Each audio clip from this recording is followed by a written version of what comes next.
Para saan ang saluyot? Heto ang dapat mong malaman. Laganap sa Pilipinas ang saluyot. Isa itong kilalang herbal plant na hitik sa nutrients at minerals. Kilala rin ito sa tawag na jute. Ating alamin ang benepisyo nito para sa ating kalusugan. Ang tuyong tangkay ng saluyot ay hitik sa fiber, at madalas rin itong ginagamit sa paggawa ng ibang produkto tulad ng papel at mga sako. Ang mga dahon naman nito'y kadalasang ginagamit sa larangan ng medisina. At isa sa mga rason na sikat ito sa Pilipinas ay dahil sa health benefits nito sa mga nagbubuntis. Ano ang health benefits ng saluyot? Para saan ang saluyot? Heto ang mga health benefits ng halamang ito. Ang saluyot ay nagpapatibay ng immunity. Dahil hitik ang saluyot sa vitamins E, C, at antioxidants. Maaari itong makatulong sa pagpapalakas ng resistensya o immunity. Ang mga vitamins at antioxidants na taglay nito'y maaari ring makatulong upang bawasan ang wrinkles habang tinutulungan ang ating katawang labanan ang mga impeksyon at iba't ibang karamdaman. Maaaring makatulong ang saluyot na panatilihing malinaw ang mata. Ang halamang gamot na ito'y mayroong vitamins A at B6 kung kaya't may kakayanan itong makatulong na i-maintain ang malinaw na mata. Ang herbal medicine na ito'y maaaring nakakatulong sa nagbubuntis at may diabetes. Madalas abisuhan ng doktor ang mga mommies na idagdag ito sa kanilang diet. Bakit?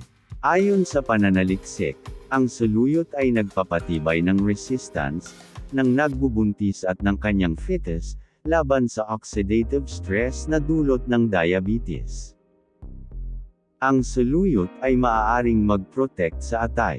Dahil may antioxidant properties ito, ang extracts ng saluyot ay maaaring mag-protect sa liver sa pamamagitan ng pag-detoxify ng thioacetamide, isang compound na maaaring magdulot ng sakit sa atay. Mga iba pang benefits ng saluyot. Maaaring makatulong sa internal bleeding. Para dito, kumonsulta sa iyong doktor. Nakakatulong sa pag-absorb ng nutrients. Paminsay ginagamit rin ang saluyot panlaban sa jaundice o paninilaw at iba pang komplikasyon na dulot ng long-term use ng mga gamot tulad ng aspirin at antibiotics. Nakakatulong rin ito sa mabuting oral health ng ating ngipin at gilagid. Maaari rin itong makatulong sa pagkontrol ng blood pressure, build-up ng cholesterol, at prevention ng sakit sa puso. Dahil ito sa high fiber content ng saluyot. Maaari rin itong makatulong sa pag-iwas o paggamot sa ibang uri ng kanser dahil sa taglay nitong antioxidant and anti-inflammatory properties. Maaari rin itong gamiting treatment sa ibang sintomas ng asthma. Ang saluyot ay may sinasabing kakayahan i-prevent ang restless leg syndrome or fatigue, isang kondisyon kung saan nakaka-experience ang isang tao ng pamamanhid o cramps at iba pang sintomas ng labis na kapaguran. Paano ito nagiging mabisa? Ang saluyot ay may anti-inflammatory and antipyretic properties sa extract nito. Ayon sa isang pagsusuri, ang saluyot ay nakapag-reduce ng pamamaga at lagnat sa mga daga na ginamit bilang test subjects nito. Noong 2016, natagpuan rin ng mga scientists na may natural compounds ito na maaaring labanan ang tumor. May isa pang pagsusuri sa Malaysia na naglayong malaman kung makakatulong ito laban sa jaundice. Ang saluyot leaves extract ay in-administer sa mga dagang may liver damage na dulot ng thioacetamide. Matapos ang naturang study, natagpuan nila na ang mga dagang binigyan ng saluyot ang nagdevelop ng resistance sa liver lesions, cell necrosis, at inflammation. Dahil rin sa study, nakita nila na ang antioxidant properties and enzyme detoxification activities ng saluyot ay labis na nakatulong sa abilidad nitong protektahan ang atay laban sa damage na dulot ng mga kemikal. Ang saluyot ay hitik rin sa magnesium. Ang magnesium ay maaaring makatulong ay relax ang bronchial muscles ng ating baga, kung kaya't maaari rin itong makatulong sa may mga asthma. May taglay rin itong calcium para patibayin ang ngipin, at iron, kung kaya't nakakatulong itong ibsan ang fatigue at restless leg syndrome. Ang vitamin K content naman ng saluyot ay maaring makatulong iwasan ang bleeding sa atay, poor nutrient engravings, at damage na dulot ng long-term use of antibiotics or aspirin. Ang high fiber content ng saluyot ay nakakatulong sa ating digestion, sa pag-regulate ng blood sugar, at pag-manage ng ating appetite.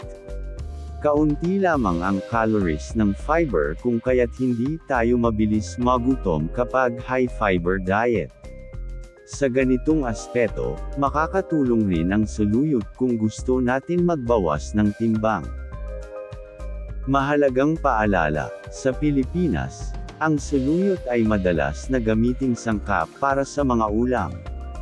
Ngunit kahit na ginagamit ito sa araw-araw, importante pa rin kumonsulta sa doktor kung balak nyo itong gamiting gamot sa anumang sakit, lalo na kung mayroon kayong pre-existing health conditions. Safe ba ang saluyot? Ang saluyot ay safe na kainin dahil, tulad ng nasabi kanina, pangkaraniwan na itong sangkap sa mga pagkaing Pilipino. Safe rin ito sa nagbubuntis o nagpapasuso. Pero napakahalaga pa ring kumonsulta sa iyong doktor bago ito gamitin bilang gamot. Ugaliing tanungin ang iyong doktor bago sumubok ng anumang herbal medicine. Babala at safety precautions. Laging kumonsulta sa iyong doktor para sa kanilang advice kung balak niyong subukan ang saluyot upang gamot sa sari-saring iniinda o karamdaman.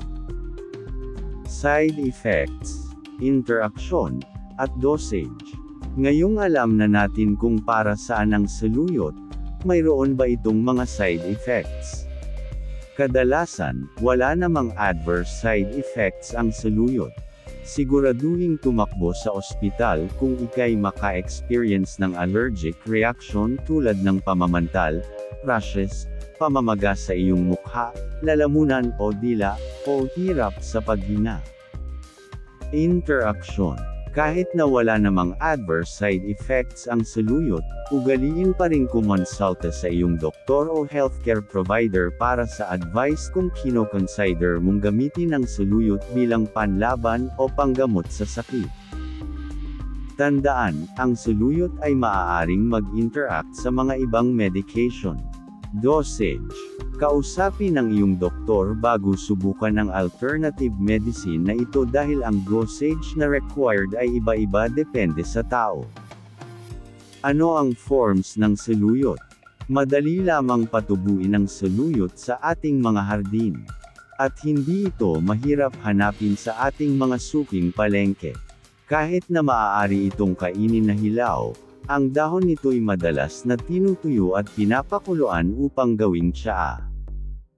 Madalas rin itong gamiting sangkap para sa mga ulam tulad ng ginisang munggo. Sa Ilocos, ang saluyot ay madalas na sangkap sa dinengdeng at bulang-bulang. Gusto mo bang malaman kung ano pang halamang gamot ang maaaring makatulong sa iyo? Pumunta lamang dito. Thanks for watching guys. Don't forget to follow para updated ka sa aking next video. Bye!